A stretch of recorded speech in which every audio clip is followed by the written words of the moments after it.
même me faire des frottis tous les je ne sais pas combien d'années. Mais moi, j'y vais tous les 6 mois faire des... Mais oui, parce que je préférais bien frotter que...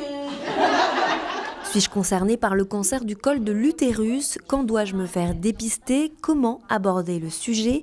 Deux comédiennes de la compagnie La Belle Histoire ont soulevé toutes ces questions avec humour à l'occasion de la semaine du dépistage du cancer du col de l'utérus. Allô? Oui, accueil du docteur Trou, j'écoute. La compagnie a été sollicitée par l'Institut de cancérologie de Lille Métropole du groupe Ramsay Général de Santé pour aborder le dépistage de manière originale et décalée. Cette année, on a souhaité avoir une action innovante dans le cadre de la Semaine européenne de prévention du cancer du col de l'utérus.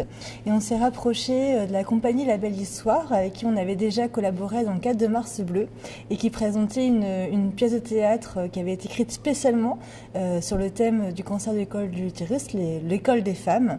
Et donc on a souhaité effectivement faire une introduction avec cette compagnie pour pouvoir engager une discussion sur les freins, le dépistage, la prévention, le traitement. Durant 50 minutes, les comédiennes ont interprété l'histoire d'une mère qui s'interroge sur la nécessité du dépistage pour elle et sa fille de 13 ans. L'écriture de cette pièce pleine d'humour est inspirée d'expériences vécues.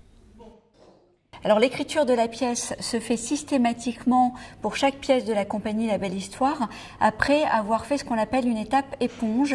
Ce sont les comédiens, les comédiennes qui rencontrent des personnes, soit qui ont vécu la situation que nous exposons dans la pièce, soit pour simplement écouter ce qu'elles en pensent, comment elles se sont informées, quelles croyances ou quels a priori elles ont à ce sujet-là. À l'issue de la représentation qui a eu lieu à l'hôpital privé de Villeneuve-d'Ascq, le docteur Sébastien Roux, chirurgien gynécologue, a répondu aux nombreuses questions du public. Chaque année, le cancer du col de l'utérus touche plus de 2800 femmes et provoque 1000 décès.